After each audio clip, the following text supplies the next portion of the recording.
If you'd asked me a month ago, I would have said I was about to marry the love of my life. Emily, the girl I'd been with for 6 years, was everything I thought I wanted. But just a week before the wedding, she shattered everything we'd built. I didn't suspect a thing. Not until I saw it with my own eyes. Something I'll never forget for the rest of my life. Emily and I met in Charlotte, North Carolina, at a friend's birthday party when we were both 22. She wasn't just pretty, she had this way of lighting up the whole room. She was the kind of person people naturally gravitated toward, with this easy laugh and a warmth that made you feel like you'd known her forever. I was just some guy standing awkwardly by the drinks table, but somehow she struck up a conversation with me. I remember thinking I'd never met someone so effortlessly confident and kind. By the end of the night, we were sitting on a couch in the corner, talking like old friends. She told me about how she was in nursing school and dreamed of working in pediatrics because she wanted to make a difference in kids' lives. I told her about my job in logistics and how I was still figuring out where I wanted to be in life. I felt like she saw something in me that I didn't even see in myself. Our first date was simple, just dinner and a walk by the river, but it was perfect. Emily wasn't like anyone I'd ever met before. She was ambitious, funny, and had this way of making even the most boring moments feel special. I fell hard and fast, and to my surprise, she seemed just as into me. Over the years, we built a life together. After college, we moved into a small apartment near uptown Charlotte. It wasn't much, but it was ours. We spent weekends hiking in the Blue Ridge Mountains or just lying on the couch binge-watching shows. She started working as a nurse, and I got a steady job at a logistics firm. We didn't have a lot of money, but we had each other, and I thought that was enough. Last summer, I proposed. I'd been planning it for months. I took her to Charleston, one of her favorite places, and waited until we were walking on the pier at sunset. I pulled out the ring, and before I could even finish asking, she said yes. She cried, hugged me, and kept saying how happy she was. That night, she called her mom, her sister, and half her friends to tell them the news. I felt like the luckiest guy in the world. From there, we dove headfirst into wedding planning. Emily was so excited about every detail, from the flowers to the seating chart. I mostly let her take the reins because she loved that kind of thing. I just wanted her to be happy. Looking back, maybe that was my mistake, putting her happiness above everything else, including my own. But none of that seemed like a mistake at the time. For 6 years, I trusted Emily completely. I believed in her, in us. Sure, we had our ups and downs like any couple, but I never doubted her love for me. Or at least, I didn't think I had a reason to. And then came her bachelorette party. From what I know now, things went south that night. Emily and her friends rented a private house with a pool and a terrace, just outside the city. It was supposed to be a fun, carefree weekend, drinks, games, and laughter. That's what she told me. But somewhere along the way, something happened. Maybe it was the alcohol. Maybe it was the atmosphere. Maybe it was the pressure of one last wild night before settling down. I don't know, and maybe I never will. But I do know that Emily made a choice that night. One that crossed a line we could never come back from. At the time, though, I had no idea. When she came back from the weekend, she acted completely normal. If anything, she seemed more excited about the wedding than ever. She hugged me, kissed me, and kept talking about how much fun she'd had with her friends. I didn't question a thing. Why would I? She was Emily, the woman I'd loved for 6 years. The woman I was just days away from marrying. What I didn't realize was that the person I thought I knew so well was capable of something that would destroy me. I didn't know the truth until I saw it with my own eyes, in the worst way imaginable. That night is burned into my memory forever, but I'll get to that. For now, all I can say is that the life I thought I was building with Emily was already gone. I just didn't know it yet. The months leading up to the wedding were some of the busiest of our lives. Emily dove into planning like it was her full-time job, and I was happy to let her take the lead. She had a binder full of ideas. Photos of floral arrangements, fabric swatches for tablecloths, and even printouts of wedding favors she wanted to order. Every night after work, she'd pull me into discussions about colors, centerpieces, and seating charts. The venue was a beautiful vineyard just outside Asheville, North Carolina. Emily found it online, and as soon as we toured it, she was sold. I'll admit, even I was impressed. It had a rustic barn for the reception, sprawling views of the mountains, and these twinkling string lights that made the whole place feel magical. It wasn't cheap, but Emily insisted it was worth it. "You only get married once," she'd said with a smile, and I couldn't argue with that. We booked a photographer, a DJ, and even a live band for the reception. Emily spent hours poring over their portfolios and YouTube videos to make sure they were perfect. She picked out flowers, white roses and baby's breath, and decided on a soft blush pink and gold color scheme for the wedding. I thought it looked nice, though honestly I didn't have much of an opinion. The guest list was another big project. Emily's family is huge. She's got 3 siblings, countless cousins, and an endless list of friends. My side was much smaller, just my parents, my sister, and a handful of close friends. But somehow, the final list ended up at over 150 people. We spent an entire weekend addressing invitations, stuffing envelopes, and double-checking addresses. Then there was the food. Emily insisted on a 3-course meal with options for chicken, steak, or a vegetarian dish. We had a tasting with the caterer, and she was meticulous, making sure every dish was perfect. She even asked for a special dessert table with macarons, mini cheesecakes, and chocolate truffles. I joked that it was more of a production than a wedding, but she just laughed and said, "It's our day. It has to be perfect." Her dress was another thing she kept secret. She went shopping with her mom and sister, and all I knew was that she'd found the one. She told me it was elegant and timeless, and I couldn't wait to see her in it. Meanwhile, I picked out a navy suit and matching tie, keeping things simple. The week before the wedding, everything started to feel real. We had our final meetings with the vendors, confirmed the timeline, and picked up our wedding bands. Emily seemed more excited than ever. She was buzzing with energy, talking nonstop about how amazing everything was going to be. I couldn't help but smile when I looked at her. I thought, this is the woman I'm going to spend the rest of my life with. We even practiced our first dance in the living room one night. She wanted something simple but romantic, so we picked a slow song and swayed back and forth like teenagers at prom. I remember her looking up at me with those big brown eyes and saying, "I can't believe we're finally here." Neither could I. By the time we got to the week of the wedding, almost everything was done. The decorations were ordered, the seating chart was finalized, and the caterer had all the details. Emily packed her bags for the Bachelorette weekend, and I did the same for my bachelor party. It felt like the calm before the storm, and I was just counting down the days until I could call her my wife. But as it turned out, that week wasn't going to be the fairy tale ending I thought it would be. It was the beginning of the nightmare. The week before the wedding felt like it had come too fast. I was looking forward to the wedding, of course, but I also felt a little nervous. The whole idea of spending the rest of my life with someone is big, but I was confident in my relationship with Emily. We'd been together for 6 years, and I was certain she was the one. She made me feel like the luckiest guy in the world. So, naturally, we planned separate bachelor and bachelorette parties, just a way to blow off steam and enjoy one last weekend with our friends before the big day. I wasn't big on partying, but the guys were all looking forward to it, and I figured it would be good for us to have one final man's weekend. I went on a trip with my best man, Jake, and the rest of the crew to the Smoky Mountains, renting a few cabins for the weekend. It wasn't anything too crazy, just a chance to grill out, drink some beers, and reminisce about the old days. We played poker, told stories, and had a few laughs. Jake tried to convince me to go to a strip club, but I shot that down immediately. I knew Emily wouldn't be into that, and honestly, I wasn't interested either. I just wanted a relaxed weekend with my friends before the wedding. Meanwhile, Emily and her bridal party were headed to a house outside of Asheville for her bachelorette weekend. It was a huge house with a pool, a big terrace, and plenty of space for all her friends. She told me they had no big plans, just some good food, drinks by the pool, and a few games. I trusted her completely, so I didn't even think twice about it.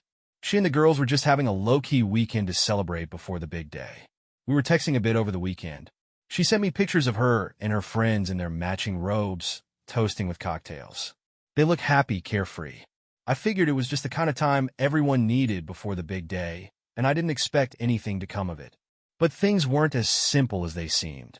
That Saturday, while I was hanging out with the guys, I got a message from Emily saying they were having a blast and having dinner out at this nice restaurant. "I can't wait to see you next week," she added, with a heart emoji. I didn't think anything strange of it. She was just out with her girls, having fun before our wedding. What I didn't know was that the night was far from innocent. As the night went on, the drinks kept flowing. One of Emily's friends, Megan, who was known for being a bit of a wild card, invited a couple of guys she had met at a bar earlier in the day to join them at the house. At first, it was just a casual hangout. A few more people to add to the party, a little extra energy. The atmosphere was relaxed, and no one thought anything of it. But as the night wore on and more alcohol was consumed, the energy of the party shifted. I guess it just took a couple of shots for the whole dynamic to change. I didn't know that Emily was getting swept up in the excitement. The guy she had been chatting with became more persistent, and Emily, already a little drunk, started to let her guard down. What began as some innocent flirting turned into something more dangerous. But again, I had no clue about any of this. On my end, things were pretty tame. The guys and I spent the night playing cards, drinking whiskey, and telling stupid stories about high school. It was the kind of night where everyone's attention was on whatever we were doing at the moment. Nothing special, just the same old thing. I figured Emily was probably winding down her night, just like I was. We had a whole wedding to prepare for in a week, so I didn't think anything would get too out of hand. But in that house outside Asheville, things were far from calm. As the hours passed, the new guys who had joined the party started to make their move. It wasn't long before people were taking shots together and getting closer than they should have been. The music was loud, and the room was spinning. I didn't know it, but Emily was getting lost in the crowd. Around midnight, the guys and I were sitting outside by the fire pit when we all started joking about making a surprise visit to the girls' party. A couple of us thought it would be hilarious to show up unannounced and crash their celebration, just to mess with them a little. But the more we talked about it, the more we thought it would be fun to actually go over there. We all piled into the truck and drove to the house. We weren't drunk, but we were definitely feeling the whiskey. The drive there wasn't too long, and I figured Emily and her friends would be more than happy to see us. I never imagined that I was walking into the kind of situation I was about to find. We arrived, and I could hear the music thumping from the house before I even got out of the truck. The place was lit up, and the sound of laughter echoed through the yard. We knocked, and one of Emily's friends opened the door. They all seemed surprised, but they didn't seem to mind. After all, this was just some fun for the night, right? But things were already off kilter. When I walked in, I couldn't find Emily right away. The living room was packed, people were dancing, and there were drinks everywhere. I made my way through the crowd, looking for her, but it was like she had vanished. Then I found Megan, who looked a little too drunk, leaning on a guy I'd never seen before. I thought it was odd, but I didn't want to make a scene.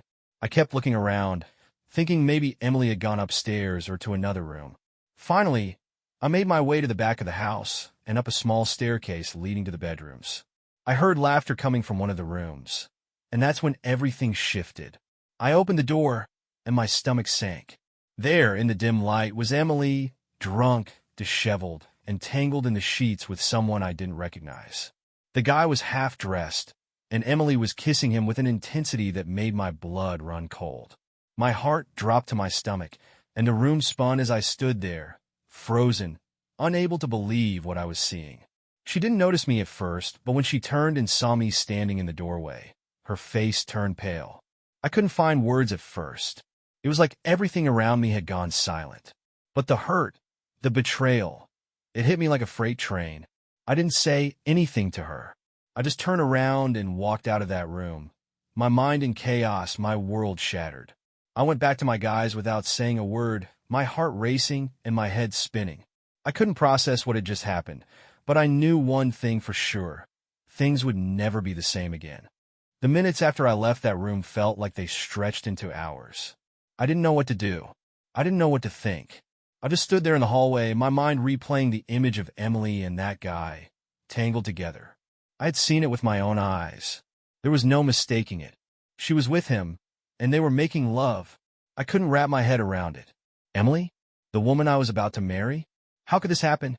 She had always been so loving, so committed. But now, I had seen the truth. I could barely believe it. I didn't even know where to go. I didn't want to stay in the house where it had happened. I didn't want to be anywhere near her. Not yet. I needed to escape, to get away from the hurt and the anger. My heart was pounding in my chest as I stumbled outside, needing fresh air, anything to clear my head. I couldn't think. I couldn't speak. I just walked, pacing around the yard, trying to ground myself. I wanted to scream, to lash out, but I didn't. Instead, I took slow, deep breaths, trying to make sense of what had just happened. The guys followed me outside, but no one said a word. They could see I was a mess, but none of them dared to ask questions yet. They knew something was wrong, but they didn't know how to approach it. Matt, one of my closest friends, finally sat next to me.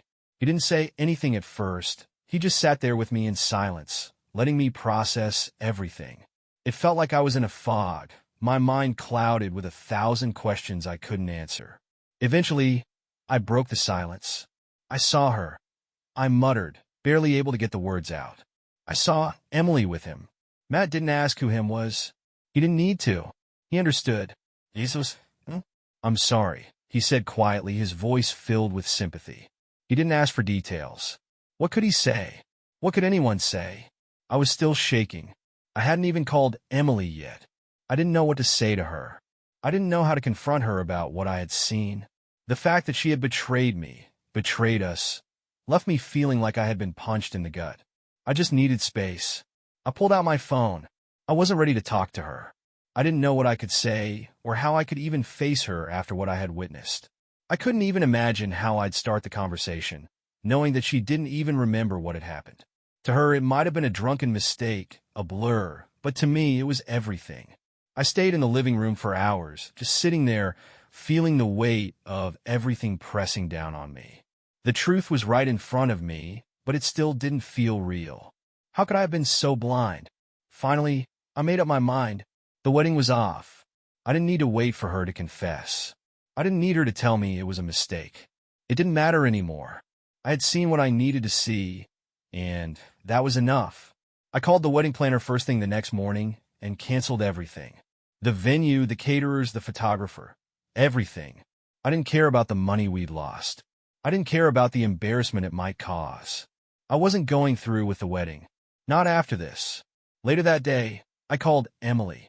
I still didn't know how to tell her the truth. How could I make her understand? I wasn't sure. But when she answered, her voice was calm. She didn't know. She had no idea what I had seen, what I knew. "Hey, where are you?" she asked, her voice a mix of concern and curiosity. "I'm at the cabin," I said, my tone cold. I tried to keep it even, but the anger was still there, simmering beneath the surface. "We need to talk." She sounded confused, even worried. "What's going on? Why haven't you been answering my calls?" "Emily," I said, my voice shaking now, "I saw you. I saw you with him. At the party. You were with that guy. You were making love to him." There was silence on the other end. A long, painful silence. "I don't remember anything," she said, almost pleading. "I was drunk. It was a mistake. Please, I swear, I didn't mean for it to happen." Her words stung, but they didn't change anything. "I don't care," I said, my voice low and firm. "I saw everything. I can't marry someone who did this. It's over, Emily. The wedding's off." She didn't argue. She didn't try to convince me otherwise. I don't think she even understood yet. But it didn't matter. The damage had been done, and I couldn't fix it. I hung up the phone, feeling a strange sense of relief mixed with crushing disappointment. The wedding was canceled, but the pain wasn't gone. It was only just beginning. The days that followed the cancellation of the wedding felt like a chaotic whirlwind. It had been a tough decision, but deep down I knew it was the right one. No matter how many people tried to tell me to move on or let it go, I couldn't. There was no coming back from what I had witnessed. The trust had been shattered, and I didn't know how to rebuild it. I could barely even look at her name without feeling a pit in my stomach. I kept replaying that moment over and over in my mind, the image of Emily, my fiancée, tangled in the sheets with some random guy. The thought that the woman I had loved, the woman I thought I would marry, could do something like that still didn't feel real. I couldn't even process the depth of the betrayal. She hadn't just made a mistake. She had chosen to be with someone else, at my expense, in a moment when she should have been focused on our future together. I didn't tell anyone what had really happened. To be honest, I didn't even have the words. It was easier to just cancel everything and act like it never existed, like the wedding plans were some kind of distant memory I could erase from my mind. But of course, the fallout wasn't that simple. People started asking questions. The cancellation of the wedding wasn't just a small blip in the radar. It became the talk of the town. People speculated. They whispered. Some of my closest friends started to press me for answers. I tried to dodge it all, but eventually they got the hint. I didn't want to talk about it. I didn't want to explain. And when they pushed harder, asking if there had been infidelity, I gave them the bare minimum. I told them it wasn't going to work out, but I didn't tell them why. I didn't owe anyone that explanation. I knew the truth, and that was enough. One of my friends, Matt, kept trying to convince me that maybe it was just a drunken mistake on Emily's part, that I should at least hear her out. But I knew better. I didn't need to hear her side. The damage had been done, and I wasn't going to let my emotions cloud my judgment again. The worst part about all of it wasn't the cancellation of the wedding or the loss of deposits. It was the way it made me feel, like I was somehow the one who had been wronged, and yet no one really understood. People started treating me differently. There was this kind of pity in their eyes when they looked at me, like I was the guy who had been dumped, the one left at the altar. They didn't know the whole story. They didn't know that I had seen her with him, and I wasn't about to tell them. It just wasn't something I wanted to relive. And Emily? She didn't try to reach out right away. She was probably still in denial, maybe even embarrassed. But when she did finally contact me, it wasn't an apology, not at first. Instead, she just left me a voicemail, saying she missed me and didn't understand why I was so upset. She had no clue what I had seen, and the fact that she didn't even remember what happened just made it worse. She thought it was all a blur, something she could sweep under the rug and pretend didn't happen. But I couldn't forget it.